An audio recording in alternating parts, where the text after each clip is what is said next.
at 7. Son of a bitch. Well, with that, that's the Sports Lounge, the 613 edition number 141. You got Mr. Charlie Hildebrand, you got Mr. Wyatt Rogenkamp. I'm Travis Kriens. Texas somehow won another game. Holy hell, Texas. Multiple wins on the season. We hope to hear from Mr. Stacken maybe later on.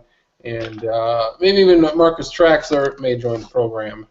So the World Series, men, that is set. That is Mets. That is Royals. That is Tuesday night in Kansas City, Game 1.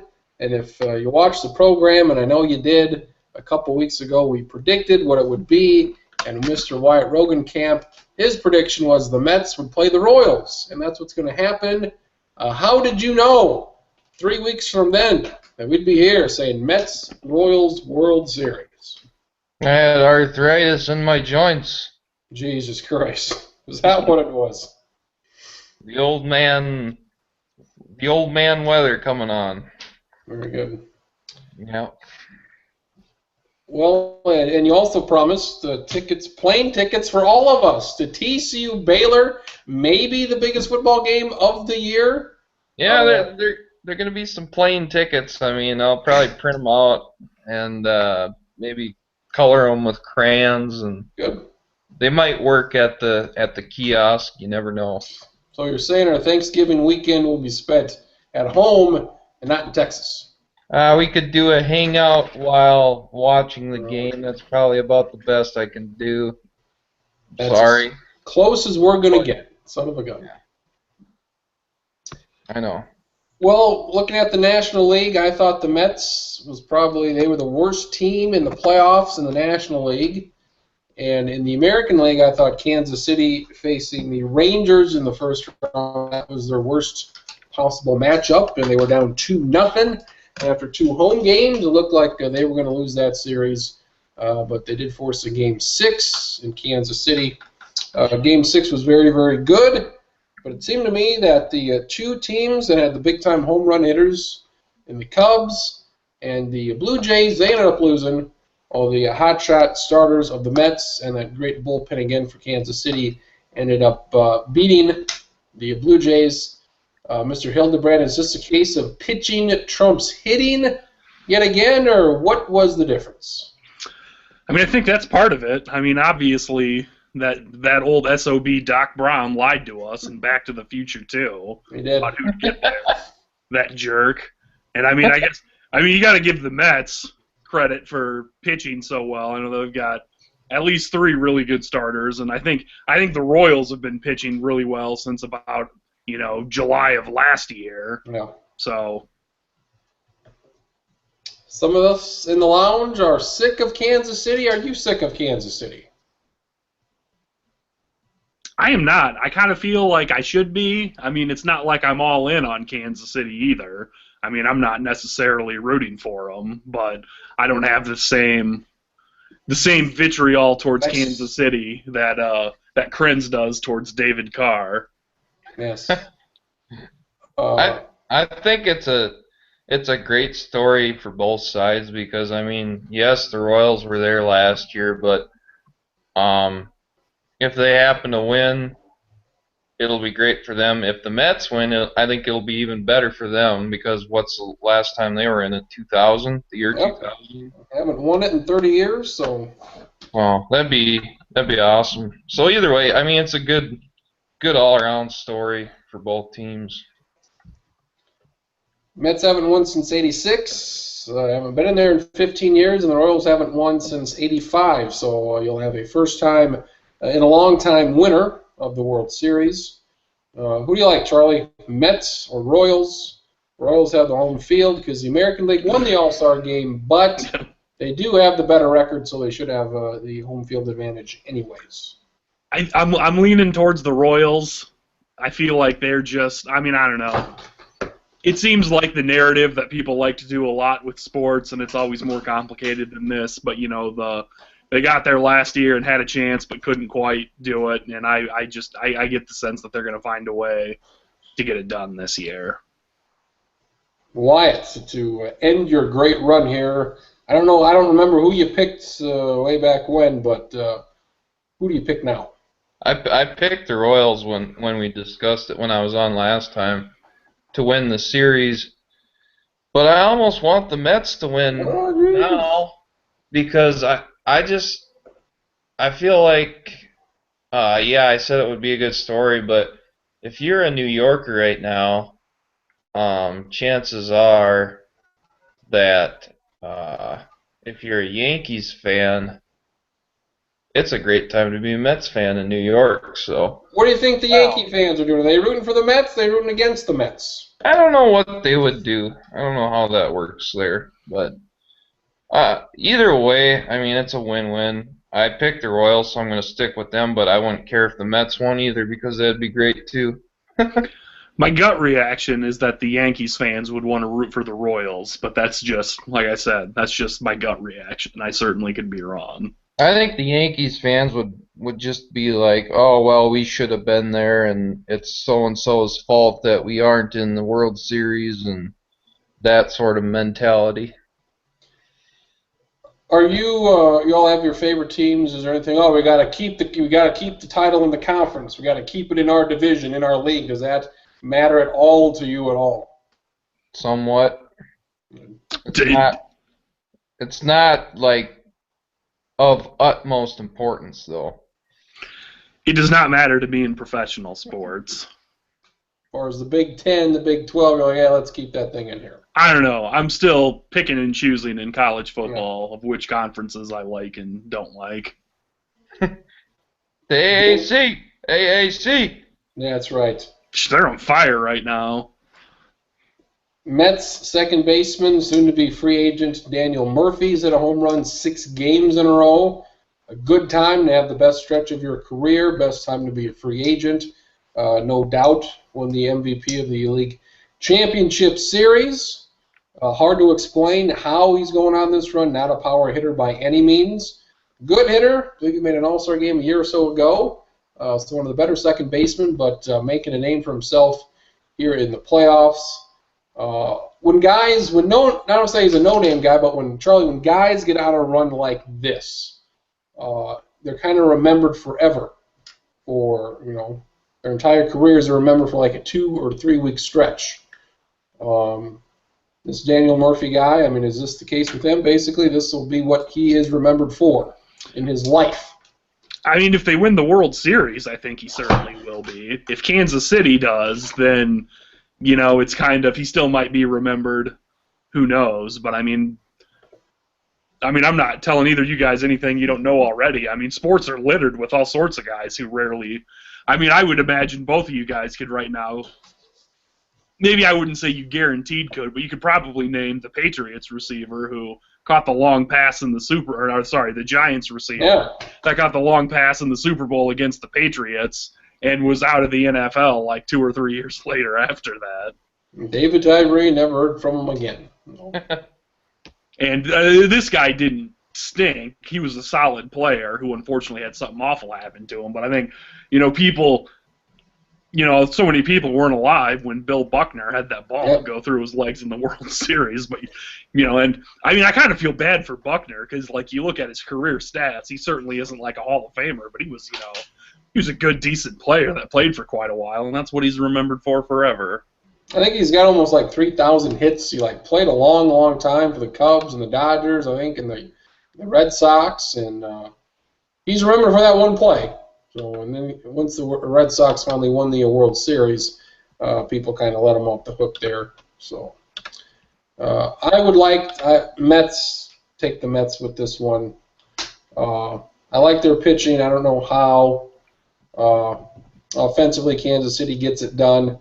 You look at Kansas City's lineup piece by piece, and you look at all of their guys, and you would say, yeah, that guy's better than average, go down the line. They're all better than average slightly.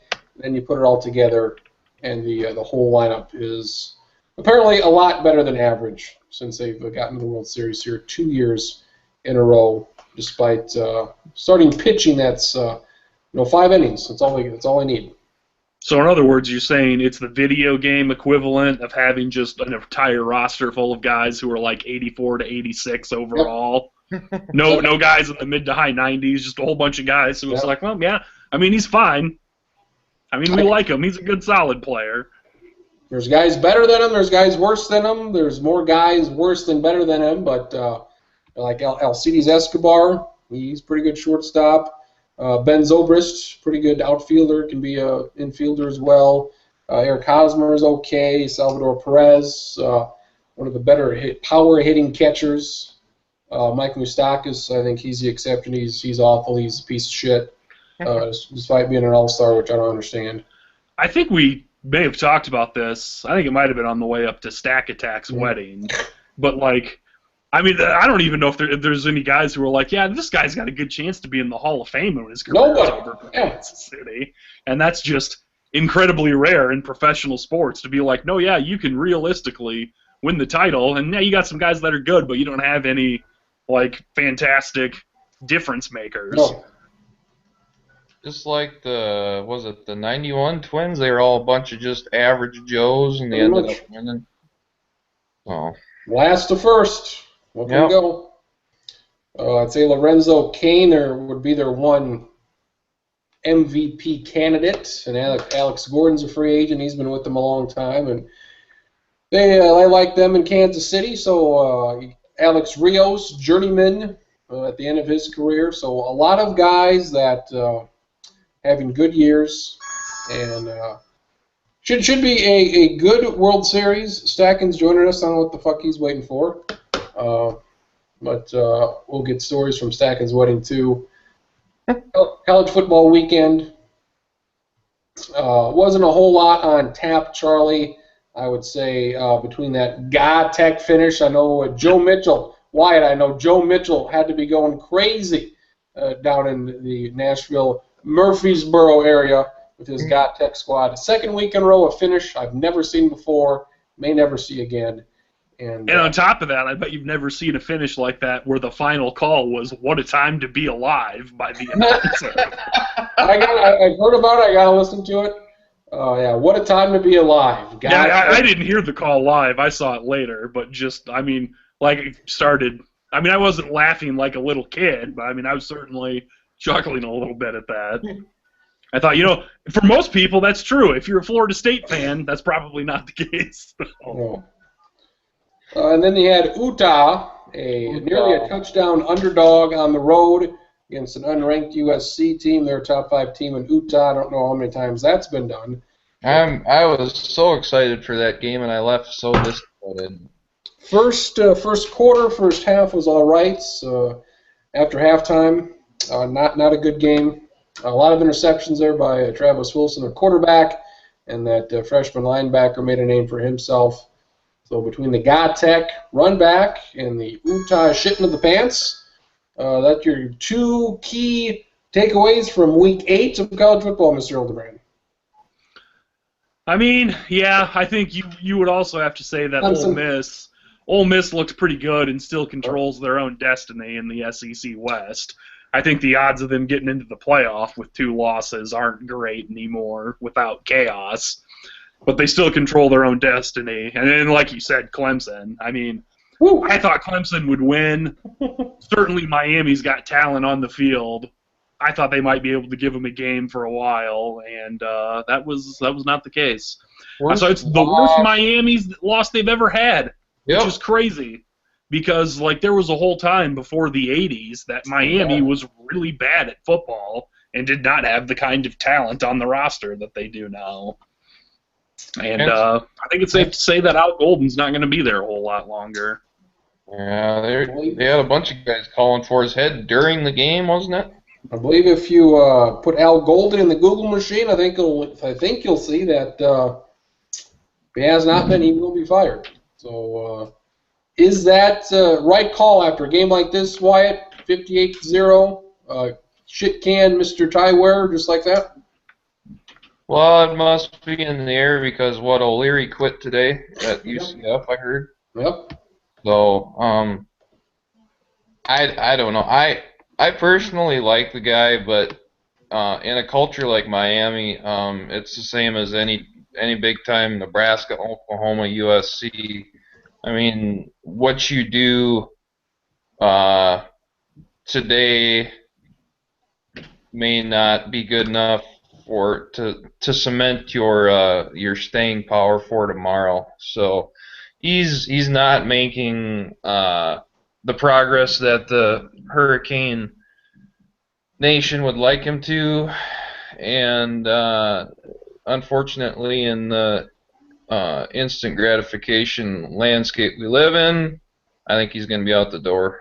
So I think as of an hour ago, he has officially been relieved of his duties. A little over halfway through the season. Golden has? He has fired today. Okay. And I mean, I think I said this a couple weeks ago, and I would stick with this. I mean, I don't think he's truly a bad coach. He's not the right fit at Miami. I mean, he won at Temple like 6 or 7 years ago, which, you know, you hear all the Temples ranked this year for the first time since like the 70s. It's clearly not very easy to win at Temple. And Al Golden did. I mean, maybe not quite to this extent. So I think he can go somewhere, but it's got to be, I think, it doesn't have to be a Big Ten school. I think someone with more of like a button-down Big Ten philosophy of, you know, okay, we're going to, whether we care about academics or not, we're going to pretend academics are super important and we're going to yada, yada, yada, that kind of stuff. I think he would fit in well. I do not think he would fit in great at USC either. USD, I think it would be fun. USD. Oh, USD. Not going to pull the old Bellini. We're going Mo Valley. I think he could probably do well at USD. I mean, you know, I don't know if he can do as well as Joe Glenn's got him doing the last couple weeks, but 2-0, 2-0 every week. Texas El Paso, all the way. Mike Price, let's go.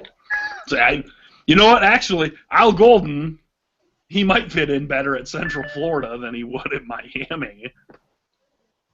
You've got 2011 was his first year. He went 6-6, 7-5, 9-4. Reached that prestigious Russell Athletic Bowl, and then you Where drop they got off. curb stomped by Louisville. They I did. think. Who's their quarterback? Ted something. 6-7 last year. Made a bowl game. Great for you. And then 4-3. I mean, they're not a bad team. Quarterback's improved. Quarterback's not bad. Probably going to win, 7 games this year. Make another bowl game. But apparently 58-0 against a top 5 team was enough to say get the hell out of here.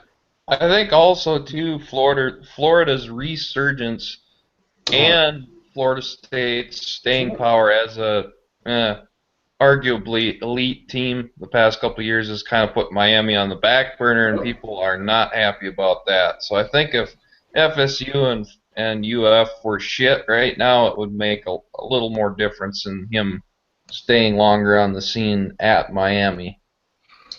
And potential blog post in the future, an idea I've been kicking around in my head, although no guarantees, is that there's just, like, there's certain cultures at different schools, and they don't all necessarily have certain ones, but, like, as long as you're winning, nobody cares. But if you're not winning as much as they want, they're upset that you're not doing it in the same style of the success they'd had in the past, where, Miami in the past was always really, brash and outspoken about everything, and a lot of people hated him, but it worked out well for them. And they would have these amazing defenses that would fly around and no one could do anything against them for the most part. And then now, sometimes they're a little outspoken in pregame stuff, but then their defense gets torched and ran up and down the field, and it's just like, well, I would imagine that that's what they don't like, that part of it, where it would be like, like Penn State was linebacker you for forever. I would imagine if Penn State's defense was really bad and they had really poor linebacker play, I mean, if they were winning 10 games, they'd find a way to be okay with it, but if you're going 6-6, they'd be like, no, that's not how we want to do it there. I think Miami's one of those schools that they have a style that if if you don't have that style, you really need to win a lot of games. Otherwise, they're going to say, not only are we not winning, this doesn't even look like the brand of football that we're used to playing. And I think that's one of the other things that's really good, that had doomed Al Golden. One team in this 58-0 game ran the ball 29 times for 53 yards. The other team ran it 63 times for 416 yards with 6 touchdowns. I'll let you be the guess of who was who. So there you go.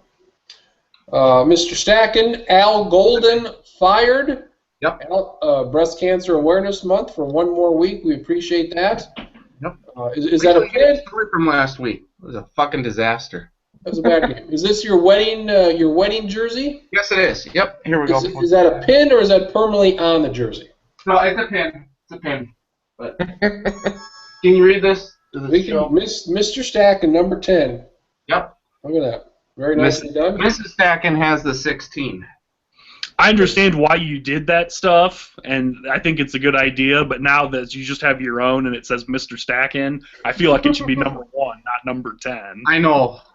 Well, now people have mistaken me for Fran Tarkenton, so I guess that's always a good thing to do. Between you and your dad, I mean, you can wear a pair of 10s around. And there we go. Yeah, you liked his Fran Tarkenton jersey last week, didn't you? We said, either the second or third best jersey on the Stacken wedding docket. Yep, but of course Dion was number 1. Braves, never seen anything like it. Dare I say, if I live a long life, I'll never see anything like it again. Not unless you watch early 90s or early 2000s rap videos where they all started wearing jerseys like that. And outside of that, you're probably correct. And I don't plan to spend much time in Atlanta ever again, so I don't expect to go down there. Al Golden, Stacken, fired, 4-3, 58-0 loss. They got outrushed by 380-some yards, 370-some yards. I'm sure we've asked this question before, but Miami, this job, is this a pristine, premier job in all the land? It can be. Because I would argue that, or I would give you the example of Notre Dame. I think for a while after Ty Willingham and maybe even Charlie Weiss, the Notre Dame job maybe lost some of its mystique. And now what Brian Kelly's brought back to the program and see how they've done and everything, I think that Miami can get brought back to that level, but to that prestigious level, but nowhere near what they were when they were snorting crack and banging strippers and everything like that back in the 90s. Those were the days. Those were, yeah. I think Miami's still a good job. I don't think it's one of the 15 or 20 best jobs in the country, but the one advantage it has compared to almost every other job, despite having bad facilities and a bad stadium away from campus, and a lot of the people there don't actually really care about the athletics at all, is that you can be the head coach of Miami and you can recruit talent just riding your bicycle around town. You don't have to get in a car and drive hours away or get in a plane to fly other ways. You can literally walk outside and yell out, "I need a 4-star running back," and there will be kids running up to you saying, "Please take me."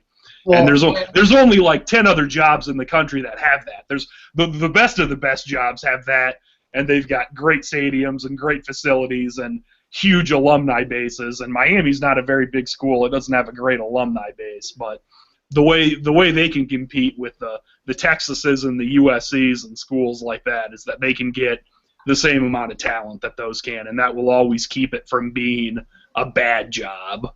And I would argue, though, that right now I'd say Florida State's probably the best job that anyone could have in the ACC. I'd maybe even throw in Clemson as 2. And then you have Miami North up at 3, down up there in Kentucky, Louisville. I'm pretty sure that now with the strippers and everything, they could probably compete with Miami, too. What is it about Miami or Florida sports fans? They don't care. Is it as simple as it's nice and the weather's nice, or is it something more? Well, with Miami, I think it's just that there's other stuff going on. There's professional sports, and some people just don't care collegiately. And I think that's, it's the same thing with Los Angeles, that there's plenty of USC or UCLA fans, but there's just some people that would rather do other stuff. And I don't think I don't know exactly where you know, Gainesville is in Florida, but I don't think there's a whole lot of people that are pro sports there. It's very college-centric. I mean, they didn't have baseball for the longest time, and they've had a couple World Series teams. They do show up, at least in Miami, to watch the Marlins when they're good, and they're in the playoffs. Can't really say that about Tampa Bay. But, you know, Florida gets good crowds for the Gators. Florida State, people care there. They have some tradition there.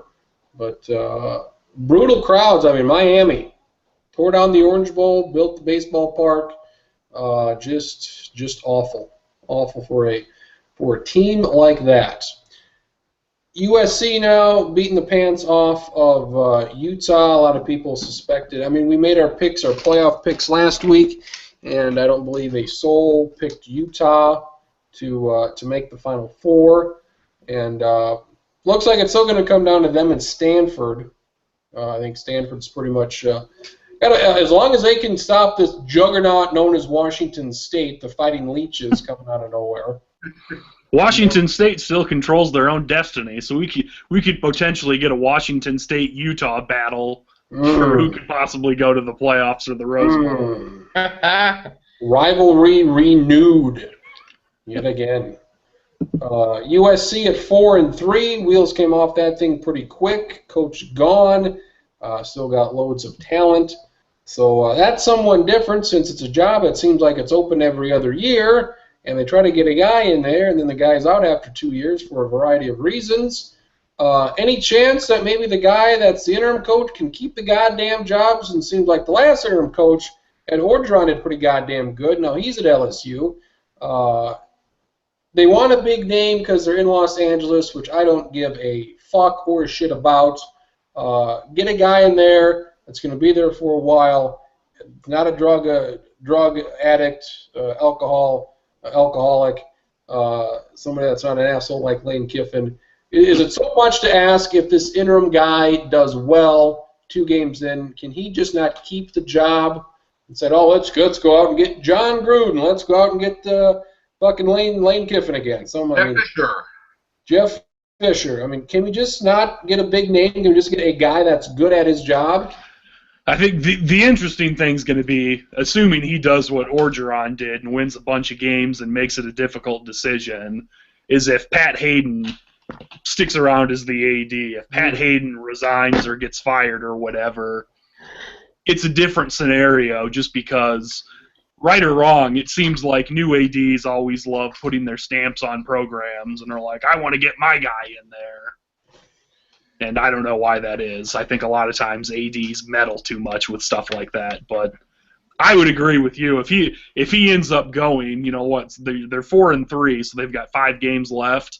If he goes 4-1 down the stretch, I think it would be difficult to not let him keep the job. But it's USC. Who is the coach again? Is it Clay something? It's Clay Helton, I think. Clay Helton. Okay. The difference between Ed Orgeron, though, and this Clay Helton guy, I believe that Ed Orgeron was the head coach at Ole Miss before, too. So people knew who he was more so than they know who Clay Helton is. Has Helton ever held a head coaching job at a lower Division I school? I believe he had been the interim coach at USC before for a game or two before, but other than that, no. So I think that's where you could separate some of the difference between Orgeron and Helton. That's honestly, USC wants a big name, someone who's had some success. I don't know, maybe Craig Bowl at Wyoming might take this job. You know what? If he does good, then USC should give him the job. Evidenced by the fact that they lost by 3 or 7 points at Notre Dame, and then beat the pants off Utah this week. He certainly seems to be doing a good job right now. Give him the job, but that's not how necessarily, as you mentioned, USC operates. I think Kriens brings up an interesting point, though, just in coaching and searches in general in college football, that so many, I don't know if it's just the AD or if it's like the fan base and the local media that cover places, but they want it to so often be like a big name hire. And, like, I understand how that's, like, exciting right away, but all that, that might help you win the next 3 or 4 days in the media, and it might help give you a little bit of momentum in recruiting until signing day. But other than that, nobody cared that Rich Rodriguez was a big name at Michigan after they started out like 3-6 or whatever that first season. The big name's a great deal, but once you get to like spring practice, it doesn't really matter anymore. And then it's just, what are you going to do on the field? Interesting note on Rich Rod. I was watching Game Day yesterday, and they threw out his name because he's looking to make a trip back to the East Coast possibly. When Beamer leaves Va Tech, they mentioned Rich Rod as a potential replacement for him. How would you feel about that? I don't know. I mean, he had a lot of success at West Virginia. Obviously, Michigan wasn't great, but who has had success at Michigan in recent years? Harbaugh! Yeah, how'd that go with his Australian punter a week ago? God damn it. I don't know. Bud Foster, when he's not making stupid comments, has done a really good job with that defense.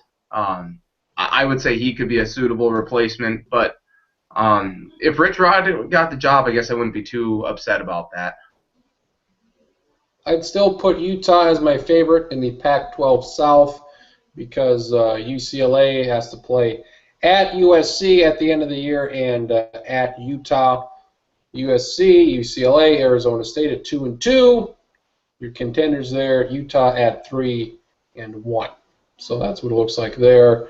And Stanford all but has wrapped up the North as long as they can beat Washington State at 5-2. Washington State and Mike Leach. Is this a thing, something to look forward to, or is this just a nice little 2-3 week thing they're on? They really haven't beaten anybody. They beat Oregon State. They had that Oregon win at Arizona on the road. It's nut cutting time next week, boys. Washington State and Stanford. Your Pac-12 may be decided then. So Washington State, does he have things on the right track, or is it just a couple of good wins with a couple of teams that have a down year? I'm trying to look at it optimistically for Washington State because I think Mike Leach is a pretty good coach. Like, not great, but pretty good. But, I mean, even though Lubbock wasn't a great place to recruit, you were still in Texas and could get all these Texas kids. And, like, Washington State might be one of, like, the 3 or 4 toughest schools to recruit to in all of the Power 5 schools. Because Pullman's just, like, in the middle of nowhere in, like, a town the size of Brookings. And it's just tough to get kids to go there, and it gets, cold and everything. And there was so little talent when he showed up. I think he'll probably – it helps him that the rest of the Pac-12 North, for the most part, isn't all that good. I don't think they're going to do – I think they could go maybe 8-4 this year, go to a decent bowl game, and hopefully build towards something so they can be sort of like Texas Tech was, hopefully, in the Big 12 while he was there. I don't think they'll ever have that one great year he had at Texas Tech, but if they could consistently go 8-4 or 7-5, I think maybe they could be a stepping stone towards that. But I certainly don't think they're going to win the conference this year. They host Stanford, is that right? They do host Stanford next Sunday. All right. Well, if they somehow happen to beat Stanford, and even if they don't, I'm just looking at the remaining schedule. Arizona State's on the reel. UCLA's on the reel.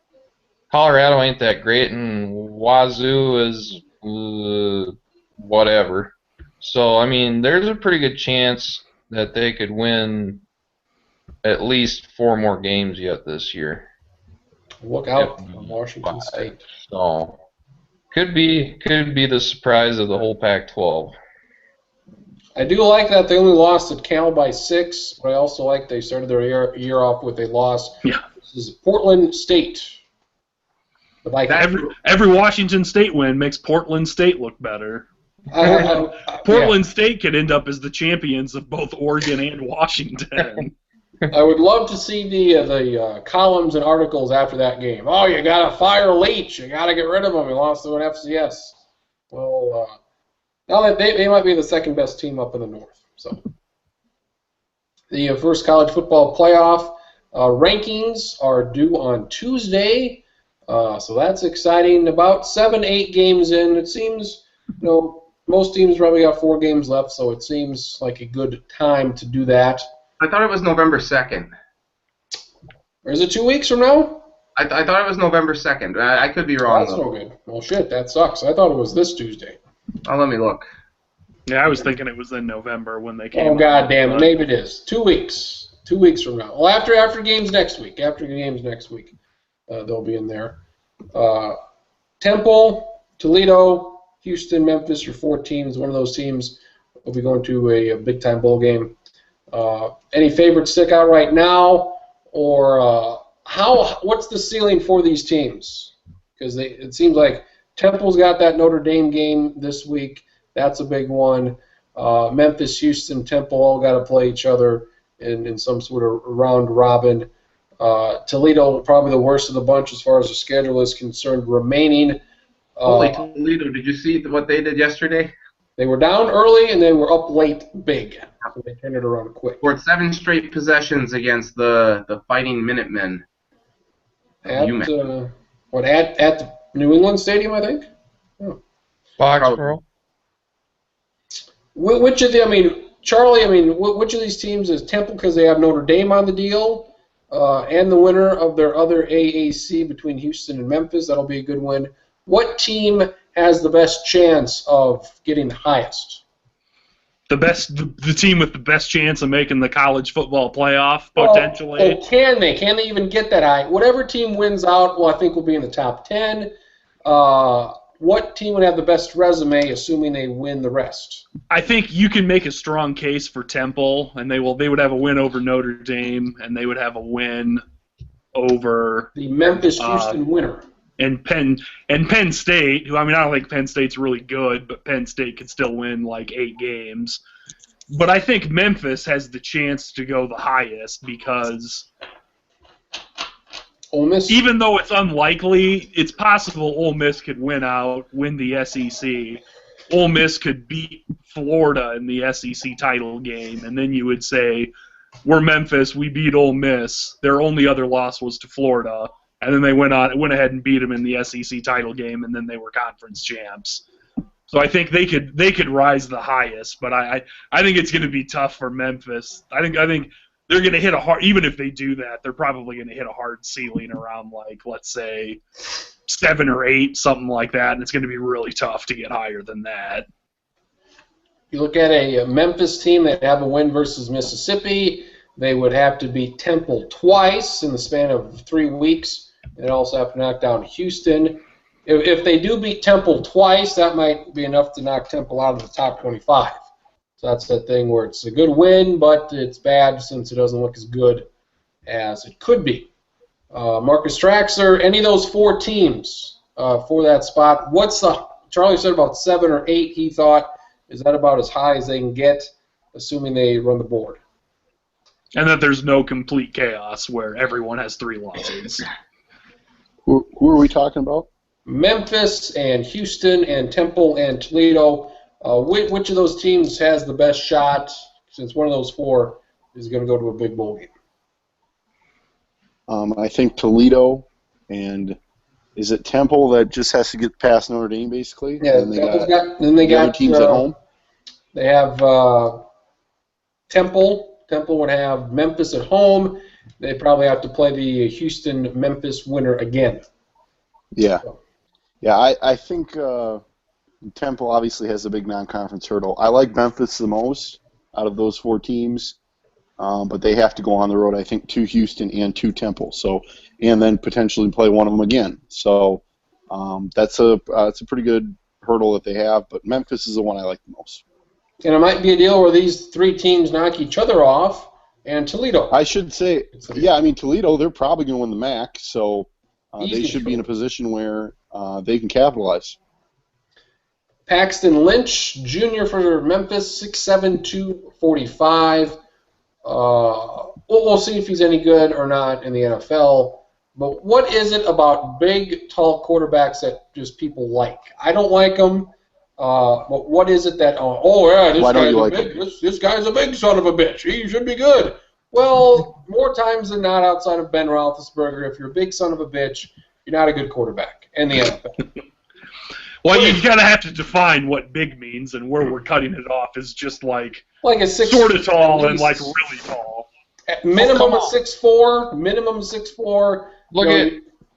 Look at Carson Palmer. He's 6'6", right? He's a pretty big bastard. He's a pretty big, and he's had a fine career. Yeah, I mean, I think if you want to cut it at like 6'6" and taller, I guess if you want to, the ones that end up making it to the NFL that are that tall usually have really strong arms, and I think it's.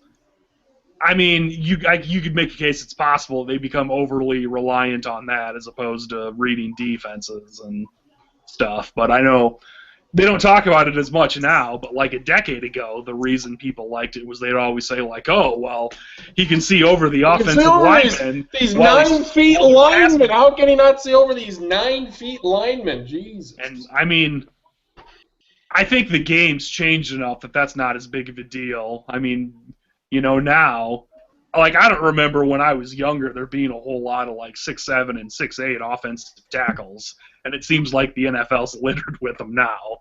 And I don't remember seeing a 6'10" quarterback ever who could see over those really tall guys, so I don't know. Mr. Stack and your Vatek squad lost the classic 4-overtime game, longest game in conference history versus Duke. 45-43. Duke at 6-1, coming again. Vatek 3-5, threatening to sit home during bowl season. What's the deal with your Vatek squad? It's been a couple of down years. Are you concerned? That wasn't even the best 4-overtime game of the day. I mean, how many times can you say that? I don't know. I mean, Mike Brewer came back. I don't know what the hell they're doing. They've been riddled with injuries this year, but I think I've been saying that now for the last couple of years. I don't know what to tell you. Hopefully there's some way they can salvage this season and make it to a shitty bowl game. But the more losses like this one against Duke that they have, the more you're going to hear people say Beamer needs to go. And definitely the pressure is going to be on him. Brewer, this is his last year. I don't even the quarterback name is escaping me right now. Has been playing most of this season.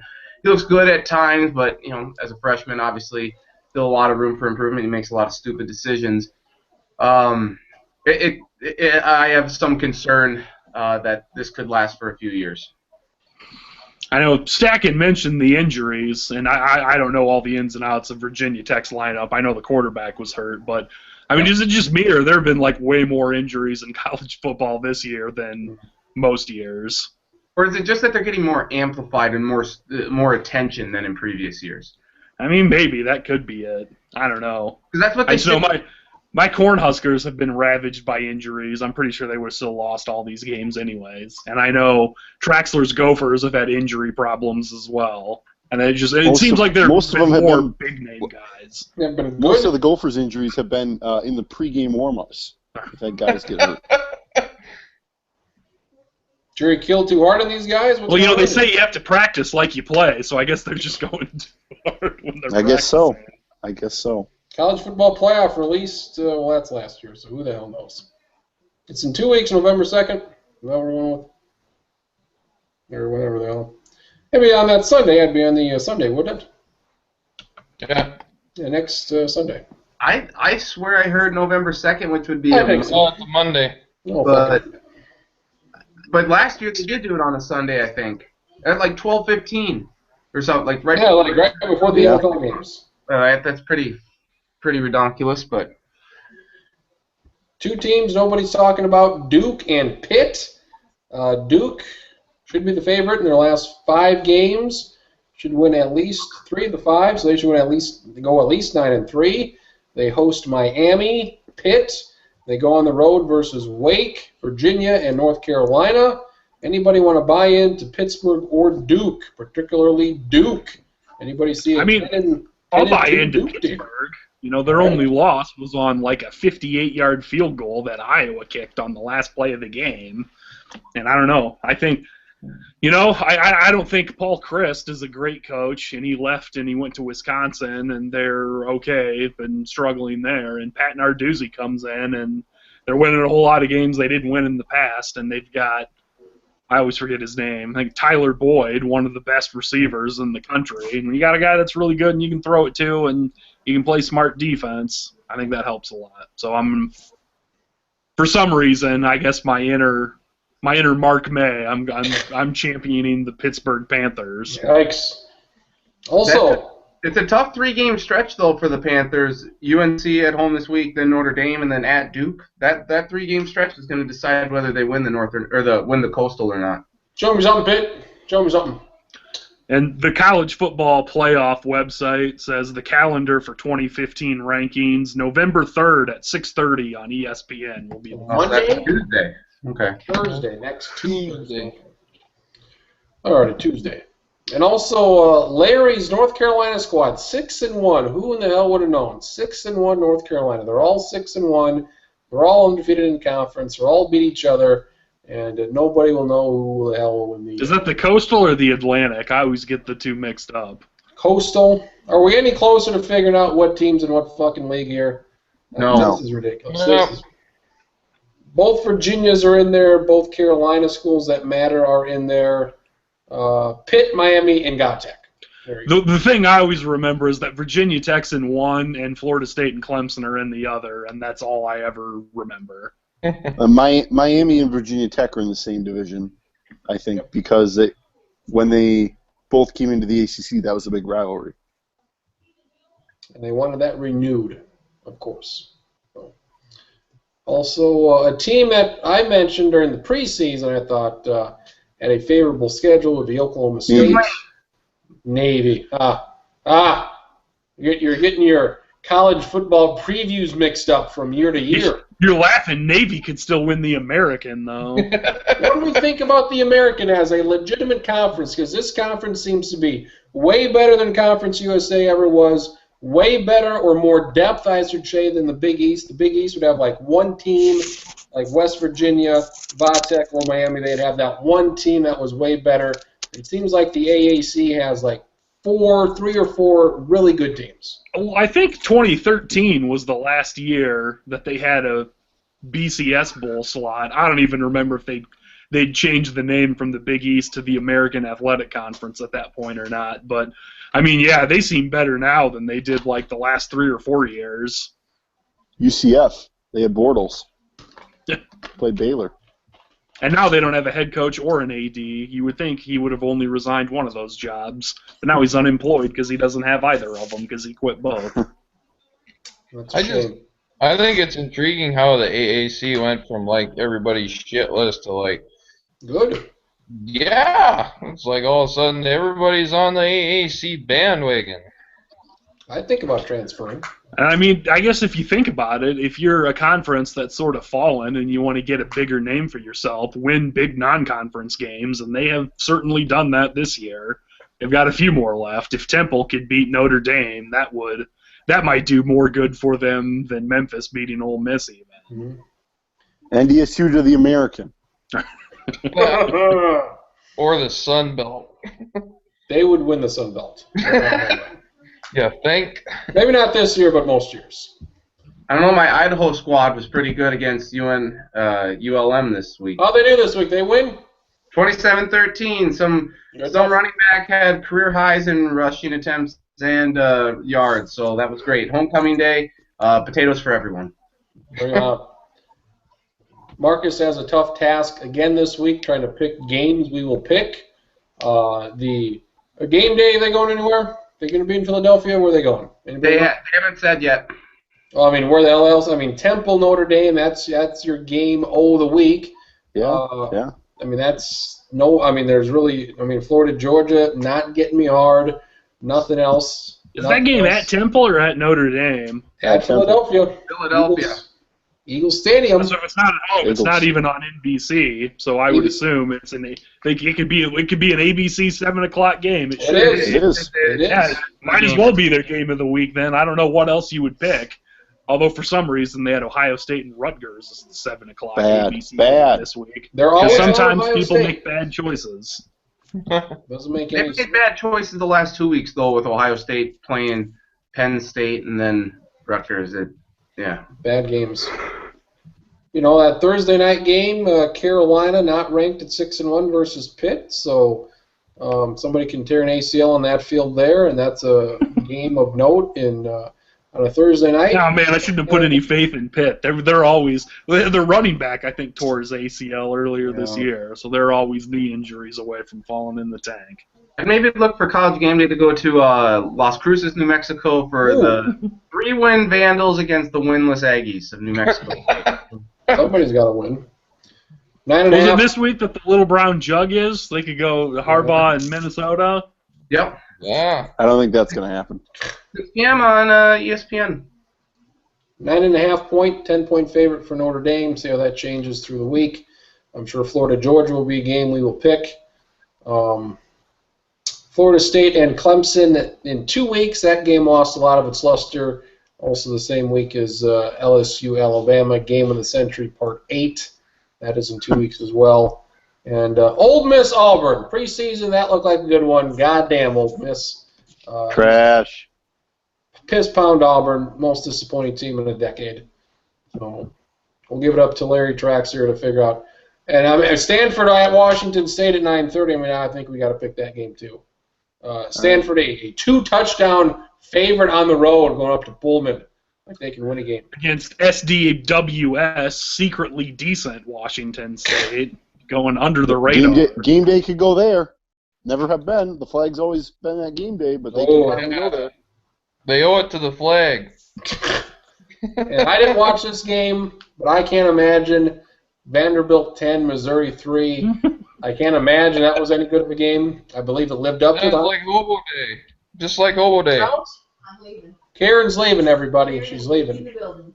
Goodbye, everybody. Bye, Karen. Yes. I know the last time Missouri scored a touchdown, the St. Louis Cardinals were still alive in the MLB playoffs. Houston hosts Vanderbilt. Any takers on the point spread? I'm shocked. By 21. Stunned at the spread, Stack. Well, if you're stunned at it, then I'm going to guess it's like Houston by 0.5. Vandy by 4. Oh, hell. Houston by 13.5. And this should be a 3-touchdown spread easy. Easy. 21. Say what you want about Vanderbilt. They do at least play relatively good defense. Well, I can't say that I can't speak highly for anything else they do, but their defense is at least okay. Well, they could bring David Price back and just have him pelt Houston guys with the fastballs. That could make sense. He's beaten Houston before. Pretty awful slate. And we'll wrap it up with Minnesota. Do they score, Trax, or do they score versus Michigan? Yes. More than 10? Probably not. No. That's a shame. Some bitch. So another under the radar week of college football. Not much going on. Did we talk about Georgia Tech and Florida State at all, though? We mentioned it during the beginning, but we're going to go into it more now. A great finish. Watch the end of that game. Got a real good kicker, just got blocked. Yeah.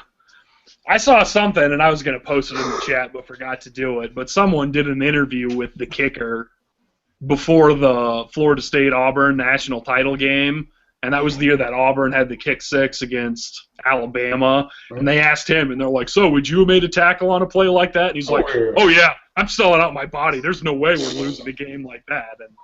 And I think he did dive to make a tackle, but didn't succeed in doing it. It looked like he tried to tackle the wrong guy. Looked like he tried to tackle somebody that didn't have the ball. I don't know how that happens, but he needs to do more tackling drills.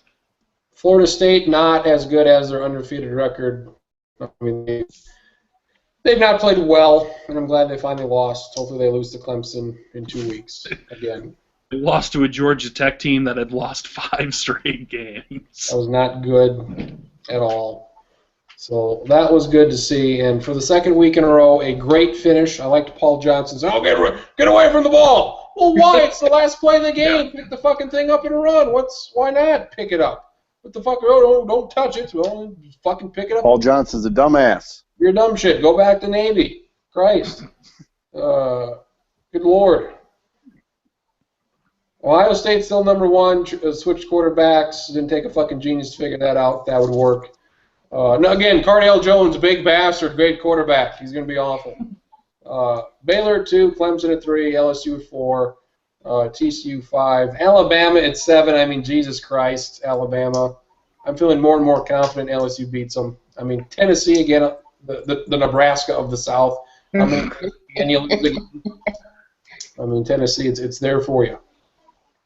Oh, Baylor, their quarterback, his neck's hurt. Yes. So, I mean, we'll see what happens there. I don't know who they play. I think they have a bye week this week. I don't know who they play after that. If it's somebody bad, they could get by. But I think you might need a quarterback with a healthy neck to beat TCU.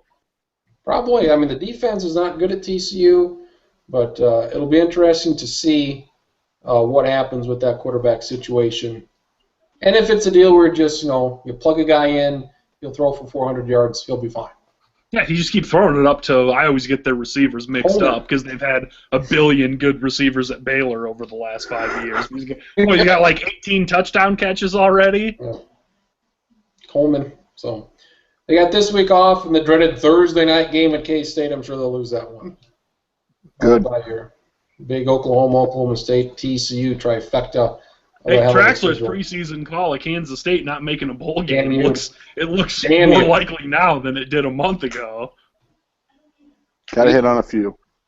Hayton on Snyder Squad. And Iowa at 10. Fuck you. Go to hell. Fuck Iowa. Iowa's not a top 10 team. Iowa's not even a top 20 team. I would take every single team ranked right now to beat Iowa in a head-to-head. No, Toledo, Ole Miss, Houston, line them up. Just to be fair, you would take Pittsburgh, who Iowa beat. You would take Pittsburgh to win the rematch against Iowa. What was a field goal difference? Yeah, like a long field goal on the last play of the game. Yeah. Pitt might be the only team they can beat since they did beat them. But awful and atrocious.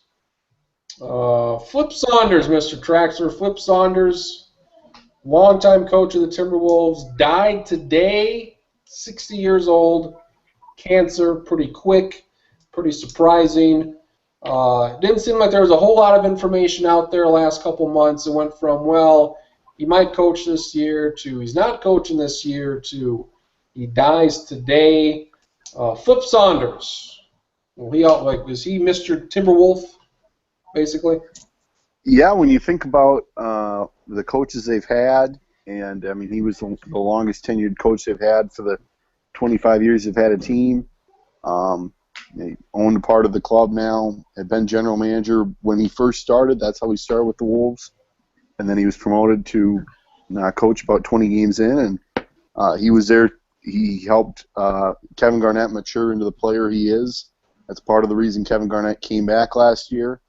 I was just thinking about the teams that I like. I like Gophers basketball. He was, pretty good point guard for the Gophers in the 70s, and he was as well accepted as you could be. I didn't know that he was from Cleveland. I thought he had lived in Minnesota his whole life when I was reading the obituary today. So certainly somebody that you like to maybe give a hard time because it just seemed like you got the same thing over and over from him. But they had, for not having any more success, they had a good level of success in the late 90s and early 2000s to get to the playoffs 8 times in a row, and obviously haven't been there since then. But he was building something, and it's hard to find somebody who didn't respect him, whether that's in TV or anywhere in the NBA or in Minnesota. So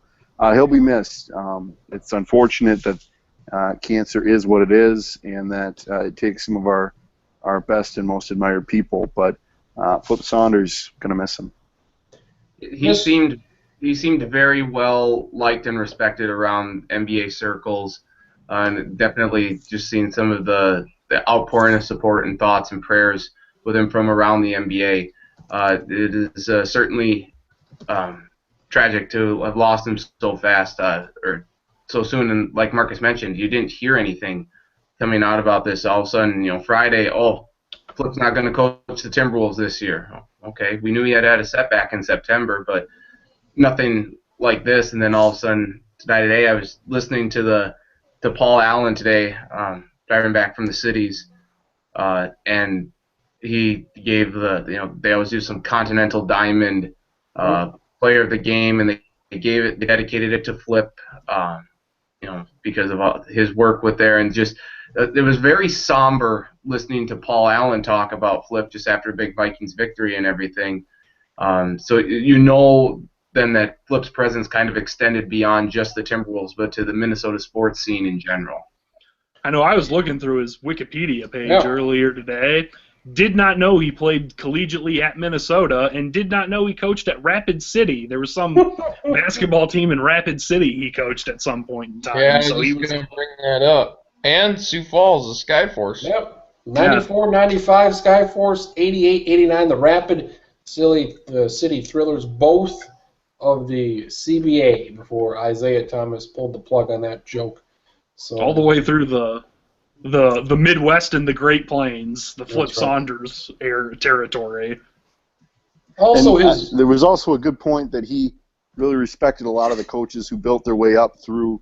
I mean, to coach in the D League or coach some nondescript basketball league can't be a lot of fun. And Phil, from what has been gathered, has had a lot of respect for those kinds of coaches and wanted to see them do well, because he was one of those guys for a long time until he wrote a letter to Glenn Taylor, begged him for a job, and eventually caught on. And it's a great story, the type of career he was able to build for himself, and a shame that we're going to miss him. His first 11 full seasons as a coach, he made the playoffs. And his last 4 full seasons, last one with the Timberwolves and last 3 with Detroit, conference finals. I mean, he was part of that Detroit conference finals where they went like 6 years in a row or something ridiculous. And he got there every year, and was one of the cases where it's kind of like you get to a certain point, and then Detroit just kind of breaks everything down and starts from scratch, because they just get so close year after year after year and can never get back to the finals. And had a pretty poor stint with Washington there for a couple of years. And then I thought when he went back to the Timberwolves last year to be their coach, I thought it was a decent move considering, I think it was going to be a short-term thing. I don't think he was going to be there for 5 years. Thought a couple more years, get things back on track, maybe get back to 500, and then pass it off to a guy that you hope to be there for 10 years. So. Yeah, and I would say that it's pretty fitting that Sam Mitchell was the interim coach, because Sam Mitchell was on the Timberwolves for a long time and somebody that respected Flip quite a bit. So it's probably going to be pretty hard on Wednesday when they actually start the season. Kevin Garnett and Sam Mitchell and all the people who have known Flip for a long time to actually get things going. And they start Lakers televised game on ESPN, I believe, on Wednesday night, first home game. Sure, that'll be a big one right there. So Flip Saunders. I think it's a week from tomorrow against Portland. Sunday next week, Sunday versus Portland. So Flip Saunders, 60 years old today. National Football League, Vikings win again. It was one of those games, Mr. Stack, and I'm watching. It's like, this is one of those games they lose versus 1-5 Detroit, a game they should win, a team they're better than, 14-3, 14-6. And all of a sudden, the defense, blitzing like madmen, kills Matt Stafford, and then Ted Bridgewater has one of his better statistical games, 300 yards. Pretty good for him. Your takeaways here these last 2 weeks for the Minnesota Vikings, one of only 2 non-division leaders, them in Atlanta, the only 2 other teams over 500 in the entire conference. Well, it was nice of the Vikings to show up the final 3 quarters of today's game because they certainly weren't there the first quarter. Only 2 healthy defensive tackles, so that I think really hurt initially. You saw the Lions have some success on the ground. Vikings were able to make the necessary adjustments. And stack and pun right here, it's coming, but I'm digging Diggs. Diggs is a son of a bitch, boys. Get on the Diggs. Hey, here it is. Here it is. Yep. Right now, either you're on the fucking Diggs train or you're off. It's leaving the station pretty goddamn soon. I'm on it. Getting on or getting off. It's leaving now. I'm off. I don't want on. He's phenomenal. He's the second rookie wide receiver in Vikings history to have back-to-back 100-plus yard receiving outings, joining only Randy Moss. So that's pretty damn good. He's clearly established, I think, a rapport with Teddy as the number 1 go-to guy. And if Adrian could just stop eating chew on the plane, or during the game, maybe he could get in the end zone. I was really surprised he couldn't. Like when he burst out that 75-yard rush, I thought he was in the end zone for sure, and then he get tackled at the 3. It's like, yeah, boy, he really has lost a step. Oh. By Ziggy Ansah. Ziggy Ansah caught him. Yeah, I mean that it's not good. I mean he's still better than almost any running back in the game, maybe outside of Todd Gurley. But I don't know. Some cause for concern. The offensive line is what is going to derail this team, though. They can't protect. They can't open up any holes really. Sullivan's back in a month. Yep. We could talk a little bit more. I'm sure Marcus has some thoughts on the Vikings, but I do have a story from getting into the game last week that's pretty atrocious on the Vikings' part. What do we got? Got in line last week for the game at 11:35, Gate D, TCF Bank Stadium. By the time we got into our seats, there were 30 seconds left in the first quarter. Wow. Shit, you missed the quarter. Yes, there were thousands of Vikings fans outside, and I think there were multiple gates that were having some issues. I don't know if it was a security concern or whatnot. No one said a damn thing to us. They were letting like 5 people in at a time. It was embarrassing. It was atrocious. I've never heard anything like this from last year or the first couple of games of the season. But we missed the entire first quarter, and I think that was actually one of the best quarter of the game. Having said that, TCF's a beautiful stadium.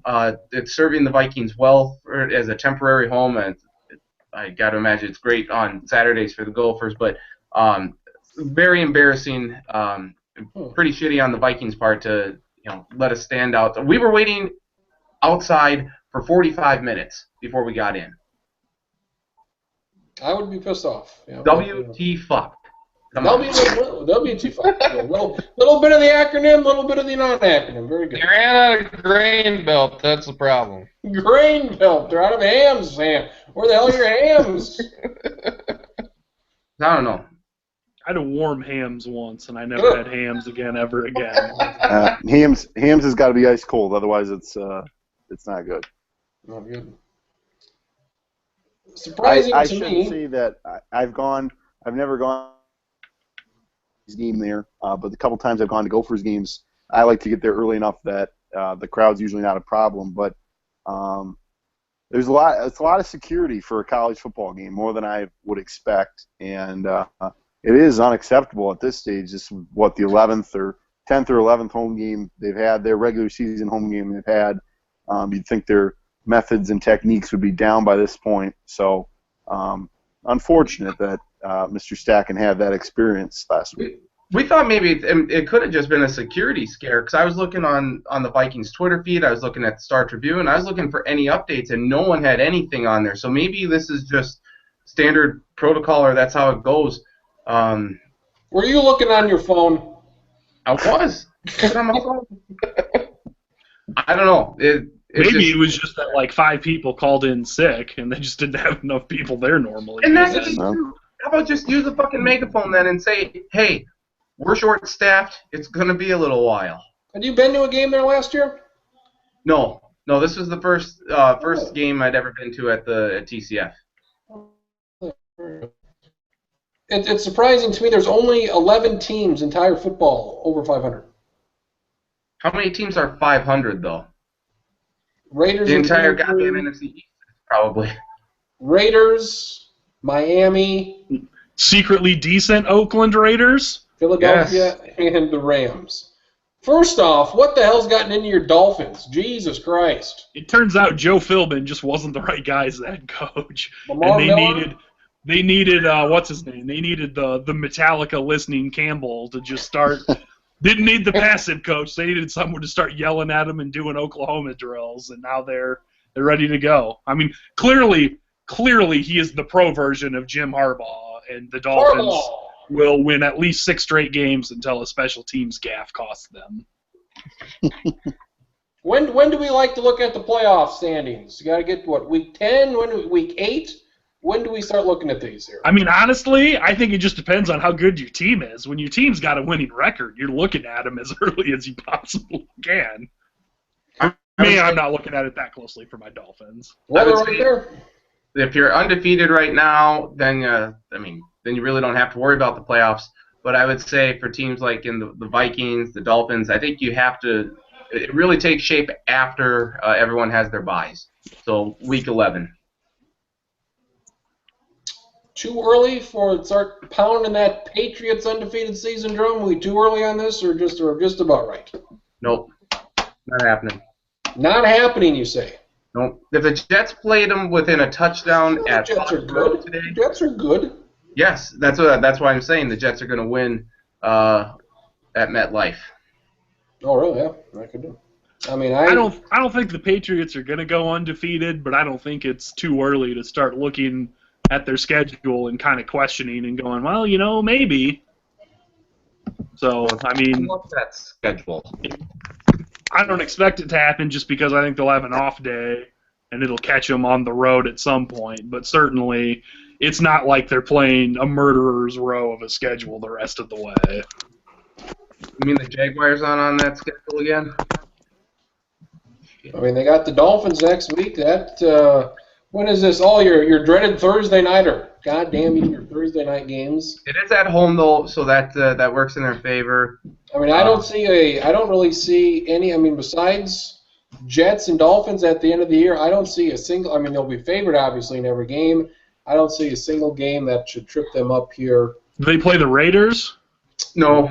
Oh, I wanted to call the Raiders beaten. Well, I don't know. I got nothing. Man. They seem to have trouble with the Giants though, in some big games. What's this based on? Super Bowls? This based on Super Bowls? Yeah, could be. Just a couple of times I've had some troubles.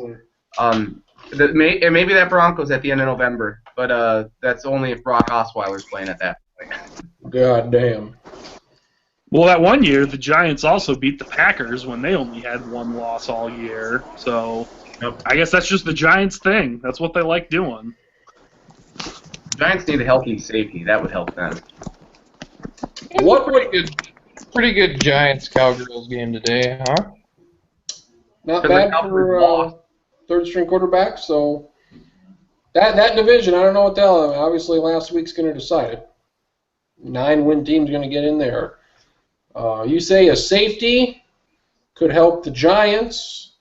What the fuck would you recommend for the Indianapolis Colts to finish above 500? A new GM who's not going to throw his coach under the bus. Probably a new coach. Make Dan Campbell their interim coach. Offensive line, defensive line, secondary linebackers. A makeover, extreme makeover, Indianapolis Colt edition. Andrew Luck does not look good. If you want to blame that on a offensive line, but Jesus, I don't know if he's still banged up or what, but Jesus Christ, Super Bowl picks all around for the Colts, and they lost to the Saints. Saints are not good.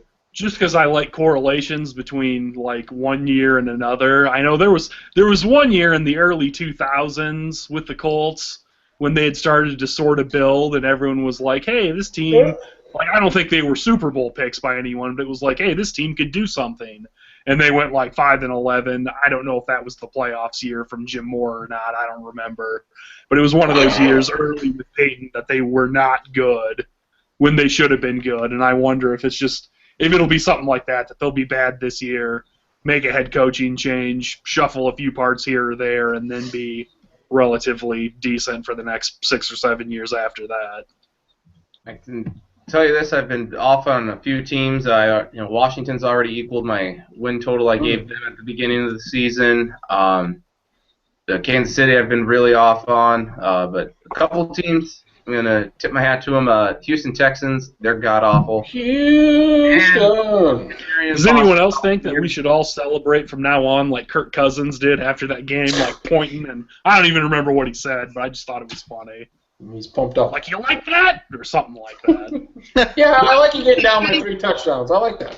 You like beating the shitty Tampa Bay Buccaneer squad at home after trailing 24-7? Yeehaw, boys! I like that. Get on that racist train. The racist train. Get up on it. Monday lives matter. Yikes, do they ever. Colts, Panthers, your Monday nighter next week. Panthers may slaughter them. The way this is going. Packers, Broncos. The old guard versus the new guard. Peyton Manning's last roundup at the OK. It's kind of funny that we're saying the new guard, which, I mean, I agree. I have the same sentiment, but Rodgers is like 32. Yes. Seahawks and Cowboys. America's game of the week between two awful teams. And if I'm getting hard about a game next week, let me get hard about Jets and Raiders. I like it. Oh. Where's it at? At the Raiders. Oh. Multiple time zones. There'll be whatever Jetstream stuff for the Jets. It doesn't affect the East going to the West as much as it does the West to the East. I don't think it matters anywhere. I don't give a shit where you're at. Was it just me, or did there used to be actual games played at 3:30 or not? Yeah, there's 2 games. The NFL's fucking. I don't know. What happened? What the hell happened to where there's no games at 3:30 anymore? There's one game, then there's another game. That's it. I don't think it's going to be this way for the rest of the year. They're going to add, they want intriguing matchups. So, I think at the week after Thanksgiving, I looked and there's only one game that's at 3 o'clock, but the Falcons-Vikings game could be the best one of the Sunday slate. So I would imagine that they would bump that to 3:25. But in terms of right now, the middle weeks, I don't know what the NFL's doing. I mean, I don't know. I don't follow bye weeks at all, but I would imagine it's the combination of bye weeks and also having a Thursday night game and someone not saying, maybe we should move one of these noon games to later, and people going, nah, that's okay. And when Yahoo pays you $20 million to put a game at 8:30 in London, you take that money. So I'm just gonna assume 100 billion people watch that game. Well, I think they're going to be. I don't know how many U.S. They were planning on 3.5 million people in the U.S. watching that game. And they obviously want to get more internationally because it's on in prime time in Asia and a time that's reasonable in Europe. What is prime time in Asia? Is there an Asian prime time? I mean, I don't know. I read some.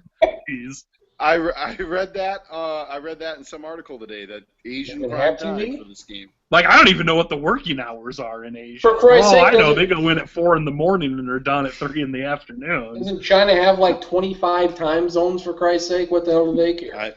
I believe so, yeah. Isn't China just in one time zone? Or is that bullshit? I mean, that's ridiculous. If China's got 1 and Russia's got 10 or something like that. In Russia, I mean, Jesus Christ.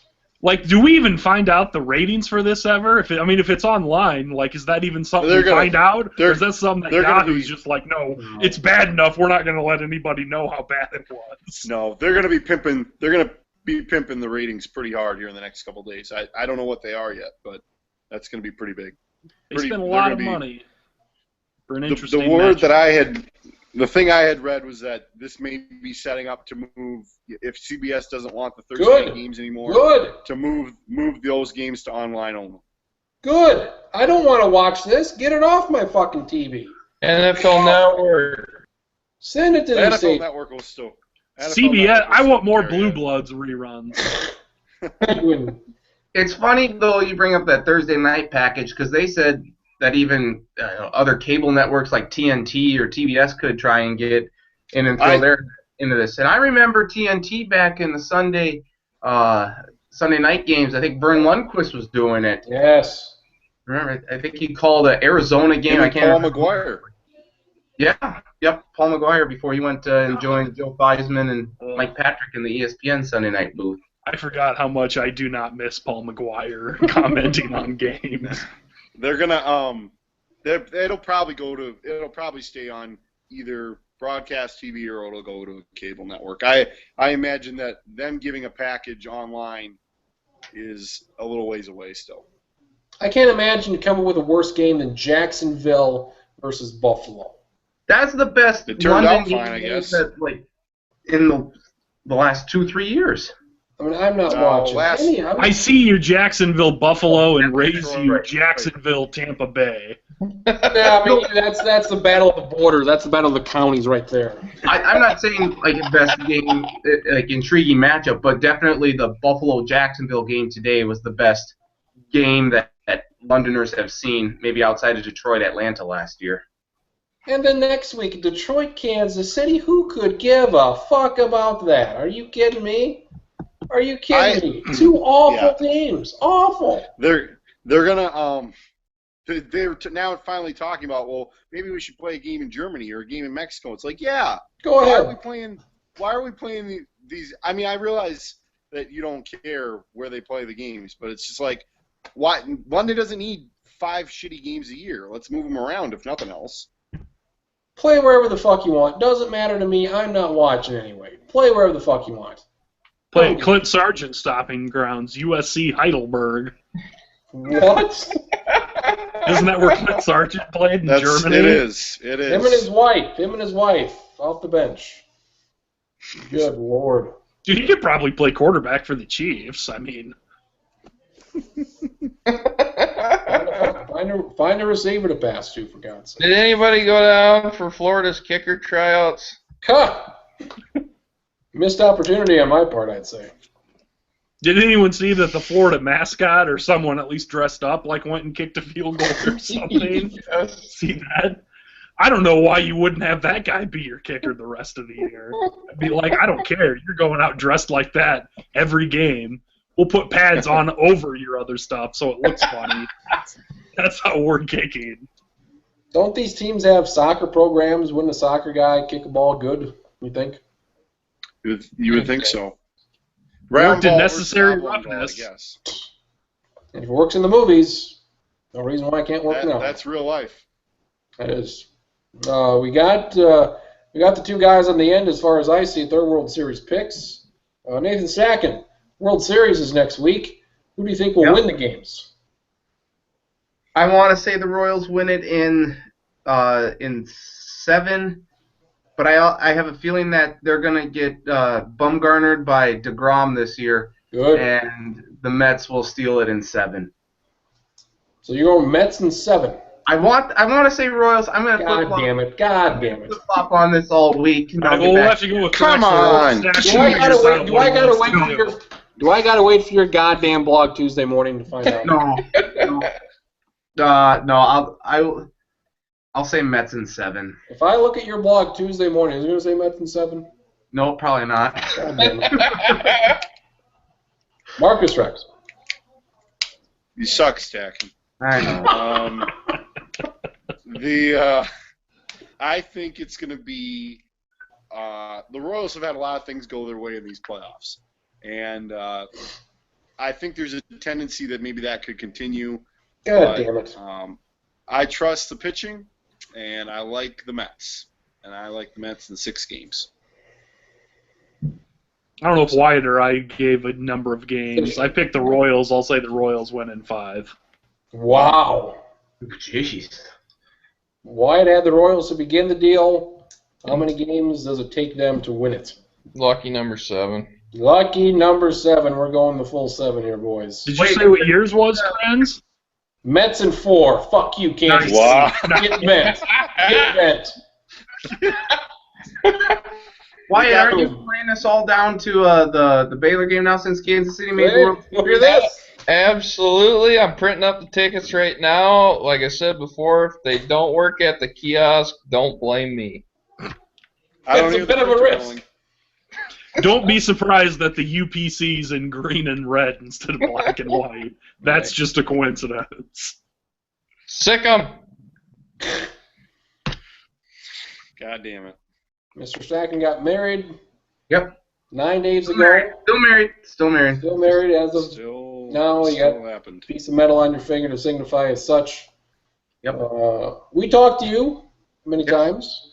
Yes. We thought it went well. I don't know if Yep. you've listened. I don't know if you've listened to the I did. podcast. I did. Did you? Good. No, I didn't listen to the podcast. I listened. I watched To the show? the show from last week. The I don't know if I tail even end of it. posted the podcast. Maybe I should, if I haven't.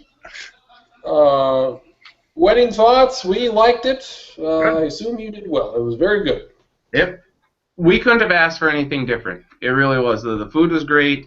The atmosphere was great. The footballs flying everywhere were great. About the only thing that wasn't good was the fact that I couldn't catch a goddamn football. That's true. They were pelting me all night.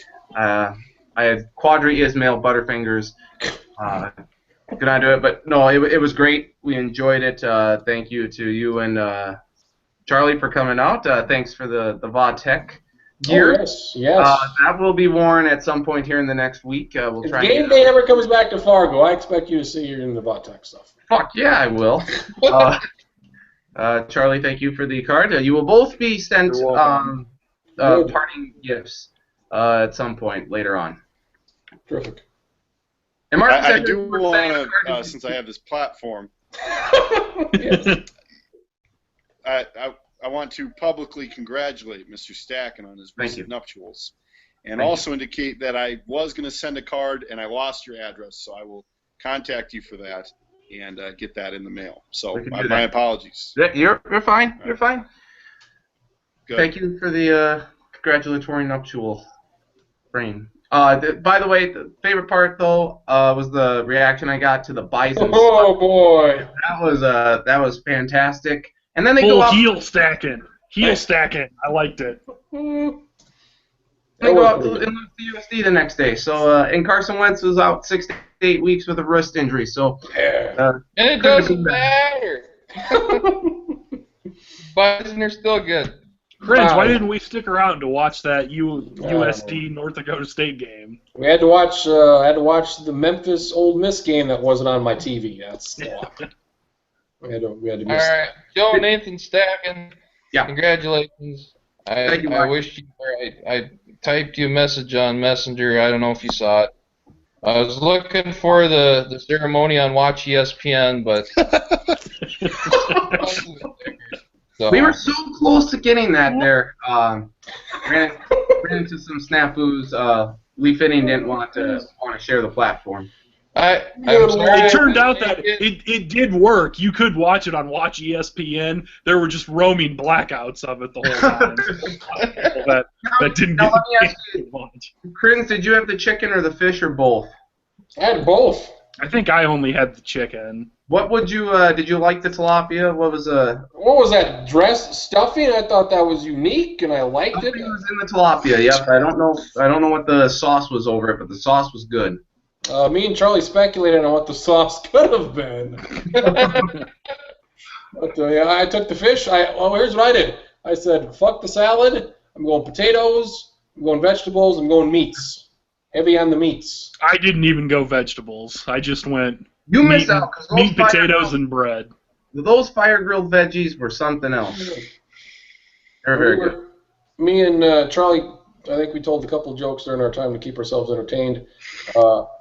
I said either go through the line, don't get anything, or go through the line and get like 8 chicken breasts and put those on your plate. Oranges. Oranges! Where the fuck was the oranges at? Didn't have them. We should have had them for halftime, and we just didn't. My bad. Also, may I send the compliments to the chef? I got a big fucking bottle of Squirt. 2-liter bottle. When was this purchased? Where was this purchased? Where was it stored at? It was purchased a week before the wedding, less than a week before. I think the Saturday before the Casey's on University. All right. just specifically for you, because no, you don't drink, and no, you love your squirt, so squirt had to be there. I thought the lemonade was well done. The lemonade at the tables also had some red stuff. What is that? Grapefruits chopped up in there. I thought that was. I know you didn't have anything of that. You had your blue Smurf drinks, but Smurf jizz. Yeah. Maybe. Kriens loves to squirt. Right in your face.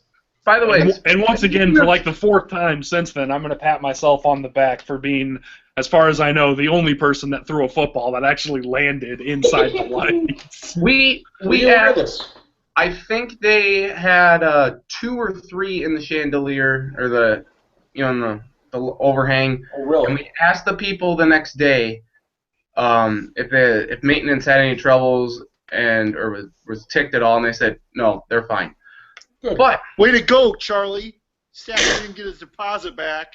Wait, no, sorry, I'm doing it wrong. It's supposed to be the George Brett.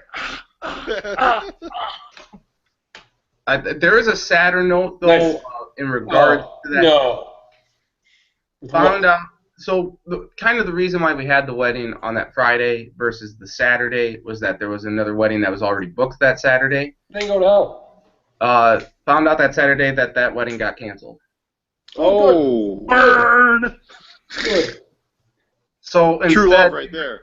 Instead, it must have just happened because there was a lot of family members that had come into town, so they were just going to have a big family reunion.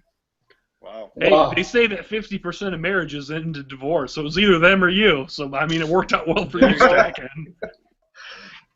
So far, so good. Odds are in your favor, so that's good. Any questions for Stacking there? Any wedding thoughts that you didn't get?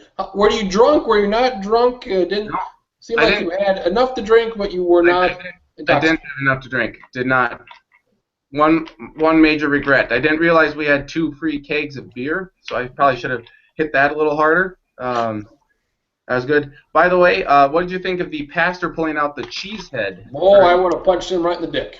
That was a good touch, though, I thought. Ballsy by the bald-headed man. Ballsy. It was quite ballsy. It was. Any truth to the rumor you had red and yellow for your colors? Hulk Hogan, yes or no? Red and yellow, yes, not for the Hulkinator. So, No.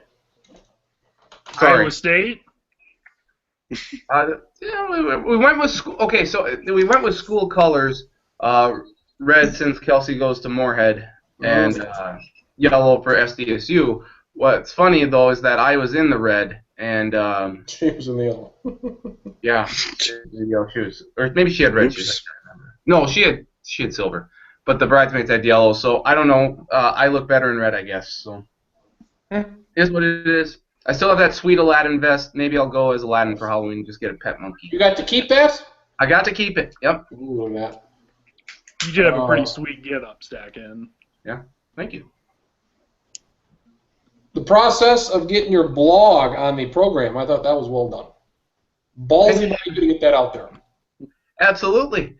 Fun fact, that fun fact got added later in there. They're like, you know what, if we're going to put this stuff about me having a jigsaw voice, I better get my blog out there. And sure enough, we got it in there, got the address, everything's good. When you say we got it in there, does that mean that you talked about it, or when you went to drop off the final things, you just kind of wrote it in at the very end before you dropped them off? We discussed because I didn't go pick up the programs or drop them off at all. So Kelsey gets an assist for making sure that stayed in the program. Terrific. The first Nathan Stacking wedding. God, it better be the only one. So there we go. Unless Taylor Swift or Kaylee Cuoco or J.J. Cook, Maria Sharapova, any one of them. Yeah. Who was that third one? What? I don't know what that. It sounded like the third one was J.J. Cook. I meant A.J. Cook. She plays J.J. Jennifer Giroux on Criminal Minds. Okay. He's his lifelong soulmate is up for sale if anybody's willing to put the right money behind it. So. Is there a list? Is there a list? Say, if I meet this one person, I can do what I want with her if she's allowed. Oh yeah. How many deep is it? What? Like how many are on the list? 1, 5? We only went 5. And my 5 is not like the Giselle Bundchens of the world. Bundchen. Will Muschamp on that list. I go with some kind of off the radar, but Kaylee Bolton's on there. Alicia Cuthbert. Oh, yes. Bauer will kill it. I don't know. I'm going to be done with that here now. We might save that for post show. What did you think of putting like a realistic person on there, like like the? Will Muschamp. I mean, it's smart that you didn't do this for the sake of your marriage, but I'm always surprised when people are like, I get a list. I'm not like, okay, ex-girlfriend number 1, ex-girlfriend number 2. No, they're purely this girl that I work with. I mean, it's purely hypothetical. The closest, the person that I've come closest in contact with out of this list would be T-Swizzle, Taylor Swift, when she was up in Fargo last week for the show. Last week? 2 weeks ago? 2 weeks ago this Monday. Wow. And I was still like 10 miles away from her, so.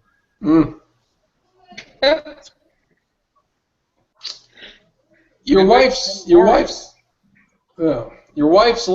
Will Muschamp not on there? Nope. Will Muschamp. Gus Malzahn not on there. Nope. Rob Klinkenfuss. Dan Mullen. Klinkenfuss. Charlie Weiss may or may not be on that list. How about Jeremiah Masoli? He's the best quarterback Best in the thing come decade. out of the Pac-12 in a decade. What is her list, if you don't mind sharing, or if you want to give us one and say read the blog for the other 4? Read the block for the other 4. Shamar Moore from Criminal Minds is on that list, and Dustin Lynch. I know, he's a country singer. Marshawn's brother. Good deal. Brother from another mother. He just does country shows so he doesn't get fined. Did you guys see the Photoshop creation of Kanye Twitty on? What? Don't fuck with me, Wyatt. Serious shit here. What are you talking about? I'm not kidding. What are you talking about? They put Kanye West's head with Kanye Twitty's hair. And go down. It's fucking awesome. One of the great regrets of my life is not buying you that cookbook, Downtown Nashville, Cooking with Twitty. Damn! Kriens and I are still upset they didn't play any Conway Twitty at Stack. What the hell was that about? That was the only downside of the whole thing. Man, I requested it. I don't know what to tell you guys. I'm scared. Well, that and the little guy that got angry because I was throwing footballs at the light. The other downside, couldn't understand anything that DJ said. Couldn't understand a fucking word. That's what he said. Alcohol may have been a contributing factor. I enjoyed his performance as the teacher in the Peanuts comic strip. That's about it. Other than that, that was the only negative of the second wedding was the DJ. That DJ really got into it towards the end, started grinding with the girls on the dance floor. Yuck. Or at least one girl. I don't know if it was more than one. And we got to meet Ma Stacking, so everybody, yeah, Ma Stacking. And Grandma. And Grandma. So that's good to see. Everybody go nuts. Nathan Sacken got married. It's a new world out there. Number 141. We'll talk to you next week. Wyatt Rogan Camp down in Texas in his rowboat. Marcus Traxler, Charlie Eldebrand next week. Sports Lounge number 142. Be the first one, I believe, in November.